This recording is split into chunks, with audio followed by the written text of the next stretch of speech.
देवरानी की नौकरी। जैसा कि आप लोग भी जानते हैं, हर जॉइंट फैमिली की अपनी अलग ही कहानी होती है। ऐसी ही एक जॉइंट फैमिली की कहानी आज आपको सुनाते हैं। ये कहानी है गुप्ता परिवार की। गुप्ता परिवार में अभी कुछ दिन पहले ही छोटी बहू सुगंधा ब्याह कर आई है। वैसे तो आमतौर पर बड़ी बहुएं इस बात से नाखुश ही होती है कि घर में उनके अलावा एक और बहू आ गई। लेकिन छोटी बहू के आने से गुप्ता जी की बड़ी बहू अर्पिता की खुशी का तो ठिकाना नहीं था।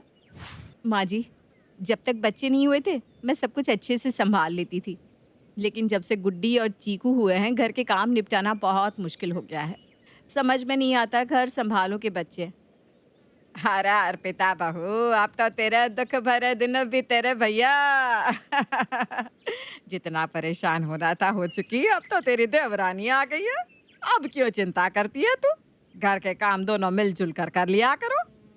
आप ठीक कह रही हैं मम्मी जी। 9 लोगों का खाना, नाश्ता, कपड़े और घर की साफ सफाई अकेले संभाल पाना इतना आसान काम नहीं है। फिर भी मैंने इतने सालों तक खुशी खुशी सब कुछ संभाला है। मुझे तो बस इस बात की खुशी है कि अब कोई मेरा दुख दर्द बांटने वाला भी इस घर में है। कम से कम बीमार होने पर एक दिन की छुट्टी तो मिलेगी। हे भगवान, या तो सबने पहले ही मुझसे काम कराने के ख्याली पुलाव पका रखे, लेकिन इन लोगों को ये नहीं पता मुझसे घर के काम कराना मतलब बिल्ली की गले में घंटी बांधना, जो इतने सालों में मेरी मम्मी नहीं करा पाई। ये लोग क्या खा कर पाएंगे? शादी के 2-4 दिन तो सुगंधा ने मेहमान बनकर बिस्तर पर बैठकर काट लिए थे, लेकिन असली जंग शुरू होना अभी बाकी था। 3 दिन बाद। बेटा सुगंधा, ऐसा करो, सुबह का नाश्ता तुम बना दिया करो। अर्पिता को बच्चों को तैयार करके स्कूल भेजना होता है ना, तो उससे थोड़ी मदद मिल जाएगी। फिर साफ सफाई करने के बाद दोपहर का खाना तुम दोनों मिलकर बना लिया करना। मम्मी जी, नाश्ते में क्या बनाना है? ऐसा करो बेटा, आज गोभी के पराठे बना लो, बच्चे भी खुश होकर टिफिन ले जाएंगे। जी ठीक है मम्मी जी।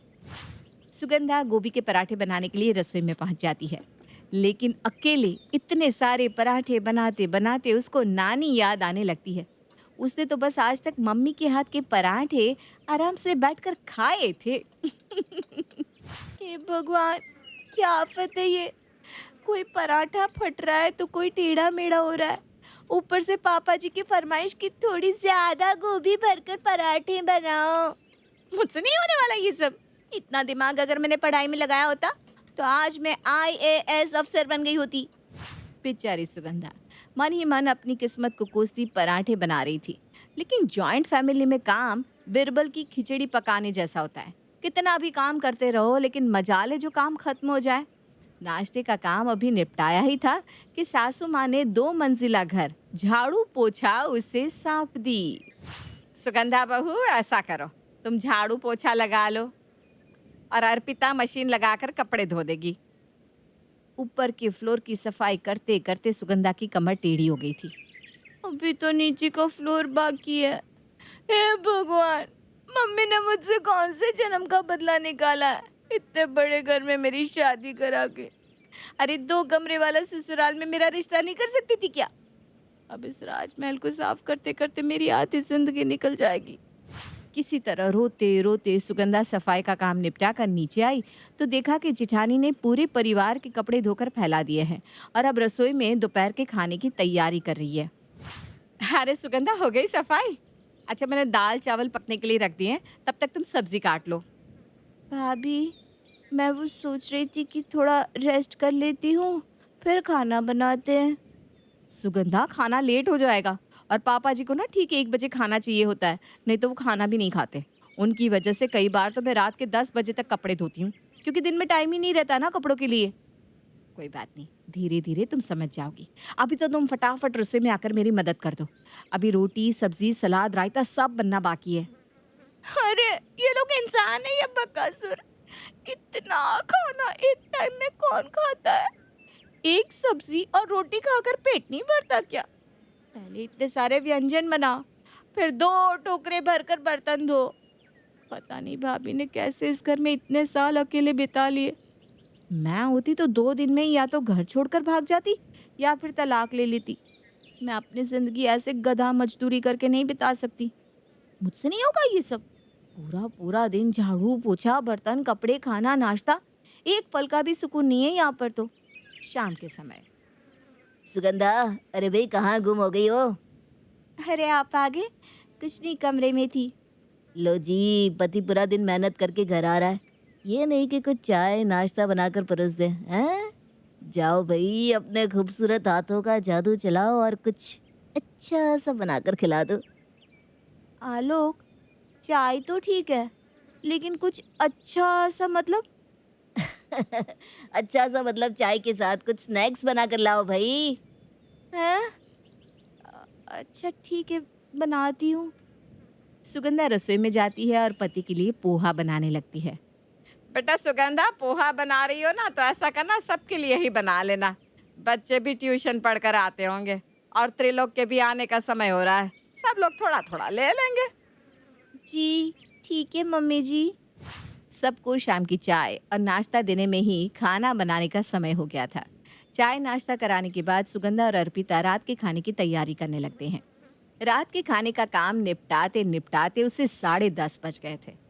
10:30 बजे जब वो बिस्तर पर लेटी तो उसे ऐसा लगा जैसे न जाने कितने बरसों से उसने आराम ही नहीं किया। कुछ दिन तो बेचारी सुगंधा कड़वे घूंट निगलते हुए सास और जेठानी के बताए हुए सारे काम भाग भाग कर करती रहती है। लेकिन जल्दी उसे एहसास हो जाता है कि ये सब जीवन भर करते रहना उसके बस का नहीं है। कुछ दिन बाद, मम्मी जी, आजकल बहुत महंगाई हो गई है, एक आदमी की कमाई से घर चलाना बहुत मुश्किल हो गया है। इसलिए मैंने भी ना 2-3 कंपनी में नौकरी के लिए अप्लाई किया हुआ था। आपको पता है, एक जगह से मेरे पास नौकरी के लिए कॉल भी आ गया। मुझे आज इंटरव्यू के लिए जाना है। अरे वाह बेटा, बहुत अच्छी सोच है तेरी। ऐसे थोड़ी ना बहू का घर की लक्ष्मी कहते हैं। देखो तो कितनी समझदार है मेरी बहू। आते ही मेरे बेटे का हाथ बटाने के लिए कोशिश करने लगी। एक तू है और एक वो अर्पिता है। दिन भर बस घर के कामों के लिए हाय हाय करती रहती है। अरे नया जमाना है, औरतें चांद तक पहुंच गई और इनसे तो घर भी नहीं संभाला जा रहा। तू जा बेटा, मेरा आशीर्वाद तेरे साथ है, तुझे नौकरी जरूर मिलेगी। सास से आशीर्वाद लेकर सुगंधा नौकरी के इंटरव्यू के लिए निकल जाती है। शाम को 5 बजे। अरे सुगंधा बेटा, कैसा हुआ इंटरव्यू? सब बढ़िया रहा ना? जी मम्मी जी, इंटरव्यू तो बहुत अच्छा हुआ और मुझे जॉब भी मिल गई। अरे वाह वाह वाह वाह, माता रानी ने मेरी सुन ली बेटा। जीती रहो, खूब तरक्की करो, फूलो फलो। तो कब से ज्वाइन कर रही हो बेटा? कल से ही ज्वाइन करना है मम्मी जी। अच्छा अच्छा ठीक है। तू थक गई होगी ना, पूरे दिन से आप घर में घुसी है। जा जाकर आराम कर ले और अपने जाने की तैयारी कर ले। आज का काम अर्पिता देख लेगी। मम्मी जी, भाभी अकेले। अरे हाँ हाँ, कोई दिक्कत नहीं है, उसे आदत है। 8 साल से वही तो सब संभालते आ रही है। तू चिंता मत कर। हाँ, जा जाकर थोड़ा सुस्ता ले बेटा। सुगंधा सास के कहने पर अपने कमरे में आकर आराम करने लगती है। अर्पिता बहू, जी मम्मी जी। बेटा वो सुगंधा की ना जॉब लग गई है। पूरा दिन बेचारी दिमाग खपा कर आई है, इसलिए रात का खाना तू ही देख लियो। और हाँ, एक कप चाय बनाकर उसके कमरे में ही दे आना। मैंने कहा कि थोड़ा आराम कर ले, फिर तो कल से दौड़ भाग करनी है। क्या नौकरी? अब सुगंधा नौकरी करेगी क्या? हाँ हाँ, अभी अभी बताया तो मैंने कि उसकी नौकरी लग गई। कहाँ, कौन सी कंपनी में? और सैलरी कितनी मिल रही है? अरे अभी उसे नौकरी ज्वाइन तो कर लेने दे, आगे सैलरी भी पूछ लेना। बेटा ऐसे अच्छा थोड़ी ना लगता है कि पहले ही दिन मैं उससे पूछ लूं तुझे पगार कितना मिलेगा। अरे जो भी पैसा मिलेगा आखिर वो कहाँ ले जाएगी, सब घर में ही तो आएगा ना। मैं तो सच्ची बहुत खुश हूँ। हमारे खानदान की पहली औरत है जो घर की चौखट लांग कर ऑफिस तक पहुंची है।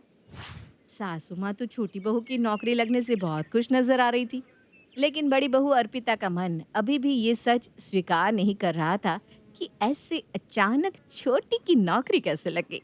जहाँ तक उसे याद था, छोटी के पास पहले का कोई वर्क एक्सपीरियंस भी नहीं था और ऐसी कोई प्रोफेशनल डिग्री भी तो उसने नहीं ली हुई थी। डाउट तो मेरे मन में बहुत सारे हैं, लेकिन प्रॉब्लम यह है कि अगर मैंने कुछ भी कहा तो मम्मी जी को यही लगेगा कि छोटी की तरक्की से जल रही हूँ। अर्पिता बहू, ऐसा करना है, सुबह जब तू बाकी सबका टिफिन बनाएगी ना तो सुगंधा का भी टिफिन पैक कर देना। वो बेचारी पूरा दिन ऑफिस में काम करेगी, कम से कम घर का खाना खाएगी तो शरीर में ताकत बनी रहेगी। माँ जी, सुगंधा को कहिए ना सुबह उठकर कम से कम नाश्ता बनाने में ही मेरी थोड़ी मदद कर दिया करे। फिर तो वो ऑफिस चली जाएगी और पूरा दिन घर के कामों में मुझे अकेले ही खटना पड़ेगा। अरे बहू, ये कैसी बेतुकी की बात कर रही है? वो बेचारी सुबह सुबह ऑफिस के लिए निकल रही है। अब ऑफिस में भी वो सारा दिन काम ही करेगी, हाथ पर हाथ रखकर बैठेगी तो नहीं। तू घर में है तो घर के काम तो तुझे ही करने पड़ेंगे ना। और मुझे ना ज्यादा ज्ञान मत दे, जाकर उसका टिफिन बना जा। मम्मी जी, मुझे पता है कि वो ऑफिस जा रही है तो वहाँ काम ही करेगी, लेकिन घर के काम भी तो उसके अपने ही है ना। घर के कामों में मदद करना भी उसका फर्ज बनता है या नहीं? अब वो सुबह उठकर जल्दी जल्दी अपने ऑफिस के लिए तैयार हो, या फिर तेरे साथ किचन में आकर रोटियां बेले हैं? घर से बाहर जाने वाले को बाहर की 10 चिंता होती है। अब मुझे ना ये रोज रोज की झिकझिक नहीं चाहिए। जैसा पिछले 8 सालों से घर चल रहा था, आगे भी चल सकता है। सुगंधा बाहर काम कर रही है तो उसमें भी घर की ही भलाई है ना। अर्पिता को समझ में आ गया था कि नौकरी की बात सुनते ही सासू माँ के तेवर बदल गए हैं। कल तक जो सासू माँ उसे देवरानी के आने का दिलासा देकर काम का बंटवारा करने के लिए कहती थी, वही आज अपनी बातों से पलट गई थी। लेकिन कहते हैं ना, पानी में रहकर मगरमच्छ से बैर नहीं किया जा सकता। उसी तरह अर्पिता भी जानती थी कि ससुराल में रहना है तो सास से बिगड़ने का कोई मतलब नहीं है। इसलिए उसने सासू माँ की बातों का कोई जवाब नहीं दिया और दुखी मन से रसोई में जाकर अपना काम करने लगती है। धीरे धीरे दिन बीत रहे थे। सुगंधा रोज सुबह आराम से सोकर उठती, नहा धोकर अच्छे से तैयार होती और जेठानी का बना बनाया टिफिन हाथ में लेकर ऑफिस के लिए निकल जाती। इधर पूरा दिन जेठानी अर्पिता घर के कामों में फंसी रहती। वो बेचारी अकेले ही पूरे घर का खाना, नाश्ता और साफ सफाई का काम देखती।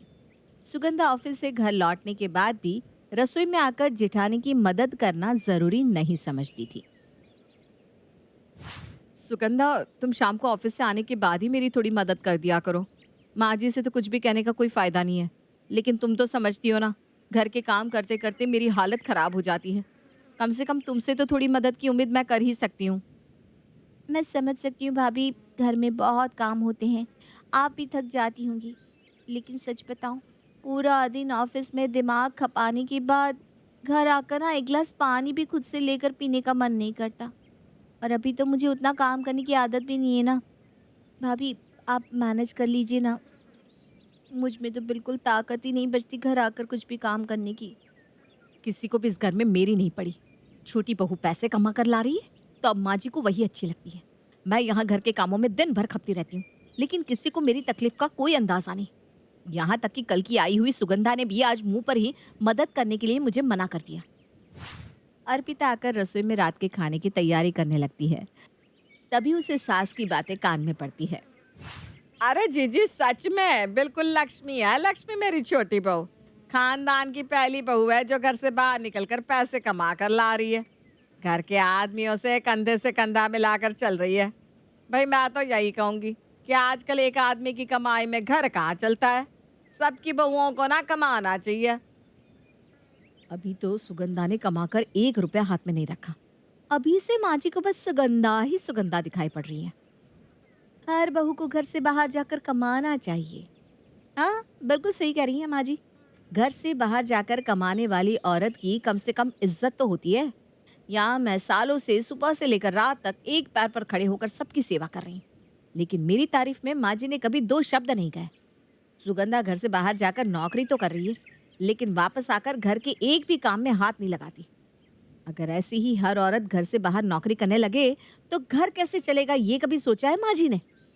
सुगंधा अपनी किस्मत को कोसती हुई रसोई में खाना बना रही थी। तभी उसका फोन बजने लगता है। हाँ नीतू, बता कैसी है? अरे ऐसी उखड़ी उखड़ी आवाज में क्यों बात कर रही है? अब तो खुश हो जा, अब तो तेरा हाथ बटाने वाली भी आ गई भाई। देख नीतू, मुझे ना इस बारे में कोई बात नहीं करनी। कुछ और बात है तो कर, वरना रख दे फोन। अरे लेकिन हुआ क्या है, कुछ बताएगी भी? नीतू के बार बार पूछने पर अर्पिता उसको सारी बात बताती है। देख अर्पिता, ये तेरी देवरानी है ना सुगंधा, ये मेरी बुआ जी के पड़ोस में ही रहती थी। मैं इसे बहुत अच्छे से जानती हूँ। इसका बचपन से ही पढ़ाई में, यहाँ तक कि घर के कामों में भी मन नहीं लगता था। 1 नंबर की गवार लड़की है वो, उसे कौन नौकरी देगा भला? और तू इतनी मूर्ख है, तूने उससे एक बार नहीं पूछा कि आखिर वो नौकरी कहाँ करती है, कितनी सैलरी मिल रही है? अरे यार, घर में किसी ने भी उससे कोई पूछताछ नहीं की। हर कोई बस इसी बात की खुशी में पगलाया जा रहा है, छोटी बहू की नौकरी लग गई, छोटी बहू की नौकरी लग गई। आज तक 1 रुपया लाकर उसने माँ जी के हाथ पर नहीं रखा। तो बस ठीक है ना, तू अपनी सास को भड़का। सास को कह कि सुगंधा से कहे कि तनख्वाह लाकर सास के हाथ में दे। सहेली की बताया अनुसार अगले दिन अर्पिता अपनी सास के पास जाती है। मम्मी जी, अब तो सुगंधा को नौकरी करते हुए कई महीने बीत गए हैं। आपने उससे कभी पूछा नहीं वो अपनी सैलरी का क्या करती है? मैंने भैया से पूछा तो वो भी यही कह रहे थे कि उन्हें पता नहीं कि सुगंधा कितना कमाती है और उन रुपयों का क्या करती है। अब अगर वो नौकरी कर रही है तो उसे घर के लिए भी थोड़ी बहुत जिम्मेदारी निभानी चाहिए ना। बात तो तेरी सही है बहू। आज ये सुगंधा से पूछती हूँ कि इतने महीने हो गए तनख्वाह का 1 रुपया उसने घर में नहीं दिया। आखिर अपनी तनख्वाह का करती क्या है? शाम के समय, सुगंधा बहू, 3 महीने हो गए तेरी नौकरी को, बेटा तनख्वाह नहीं मिली क्या अब तक? मम्मी जी, तनख्वाह तो मिली थी, लेकिन वो तो सारी खर्च हो गई। अरे कहाँ खर्च करती तूने? हमारे हाथ में तो तूने चवन्नी भी लाकर नहीं दी। और रवि कह रहा था कि तूने उसे भी नहीं बताया कि तुझे कितनी तनख्वाह मिलती है। तू अपनी तनख्वाह का करती क्या है? ऐसी बात नहीं है मम्मी जी, मेरे कहने का मतलब था कि मैंने पैसे म्यूचुअल फंड में लगा दिए। मेरे सारे पैसे आपके नाम से एक तरह से बैंक में जमा हो रहे हैं। क्या कहा? मेरे नाम से? हाँ मम्मी जी, अब धीरे धीरे आपकी और पापा जी की उम्र बढ़ रही है। कल को आपको पैसों की ज़रूरत पड़ेगी तो आप क्या करेंगे? इसीलिए आपका फ्यूचर सिक्योर करने के लिए मैंने आपके नाम से एसआईपी खुला दी है। अरे बहू, तूने तो मेरा दिल जीत लिया। बहुत दूर की सोच है तेरी तो। इतना तो कभी मेरे बेटों ने भी मेरे बारे में नहीं सोचा। जीती रहे बेटा, हमेशा खुश रहे। सुगंधा के मुंह से सास के नाम पैसा जमा करने वाली बात सुनकर अब अर्पिता को पूरा यकीन हो गया था कि सुगंधा झूठ बोल रही है, क्योंकि पिछले कुछ महीनों में अर्पिता सुगंधा को इतना तो समझ ही गई थी कि वो अपना पैसा किसी और के नाम जमा करने वालों में से बिल्कुल भी नहीं है। बस, बहुत हो गया। अब मुझे ही पता लगाना होगा कि आखिर ये सुगंधा की नौकरी का चक्कर क्या है। अगले दिन जैसे ही सुगंधा अपने ऑफिस के लिए निकलती है, अर्पिता भी माँ की बीमारी का बहाना करके सुगंधा के पीछे पीछे घर से निकल जाती है। अर्पिता देखती है कि सुगंधा घर से निकलने के बाद ऑटो लेकर सीधा अपने मायके चली गई। अर्पिता को ये देखकर बहुत हैरानी होती है। हो सकता है इसे कुछ काम हो, इसलिए ये आज ऑफिस की जगह मायके चली गई हो। मैं कल फिर से ट्राई करती हूँ। अर्पिता कई दिनों तक लगातार ऐसे ही सुगंधा का पीछा करती है, लेकिन देखती है सुगंधा तो रोज रोज ससुराल से निकलने के बाद मायके जाकर बैठ जाती है और फिर शाम के समय वहां से निकलकर सीधा ससुराल। अब अर्पिता को सुगंधा का सारा खेल समझ में आ गया था। अगले दिन, मम्मी जी, आपको पता है आज मैं ना आपको एक सरप्राइज देने वाली हूँ। अरे क्या सरप्राइज है? साफ साफ बता। नहीं मम्मी जी, ऐसे नहीं। सरप्राइज के लिए आपको मेरे साथ चलना होगा। शाम को 4 बजे अर्पिता सास को साथ लेकर सुगंधा के मायके पहुंच जाती है। वहां जाकर वो दोनों देखते हैं कि सुगंधा आराम से बिस्तर पर सो रही है। अरे सुगंधा बहू, तो यहाँ ये सब क्या हो रहा है? मुझे तो कुछ समझ में नहीं आ रहा। मम्मी जी, मैं आपको यही दिखाने के लिए लाई हूँ कि आपकी छोटी बहू कोई नौकरी करने नहीं जाती, बल्कि वो हर रोज घर से निकलकर सीधा अपने मायके जाती है। समधन जी, ये सब मैं क्या सुन रही हूँ? बड़ी बहू सही कह रही है क्या? अरे बहन जी, इस सुगंधा ने ही मुझसे कहा कि आपने इससे कहा है कि अभी नई नई शादी है, ससुराल में मन नहीं लगता होगा, इसलिए तुम सुबह अपने मायके चली जाया करो और शाम को वहां से लौट आया करो। सुगंधा बहू, कोई और बहाना बचा है? कुछ और कहना है या घर चले? मैं चलती हूँ ना माँ जी, वैसे भी घर पर बहुत काम पड़ा होगा ना। हाँ, मैं सोच रही हूँ बड़ी बहू को 1 महीने के लिए उसके मायके भेज दूँ। तू तो है ही घर का काम करने के लिए। क्यों, ठीक कहा ना? बेचारी सुगंधा अपने फैलाए जाल में खुद ही फंस चुकी थी। अब तो उसकी वही हालत थी कि मरता क्या न करता। इसलिए सजा के तौर पर बेचारी अगले 1 महीने पूरे घर का काम अकेले ही निपटाती है।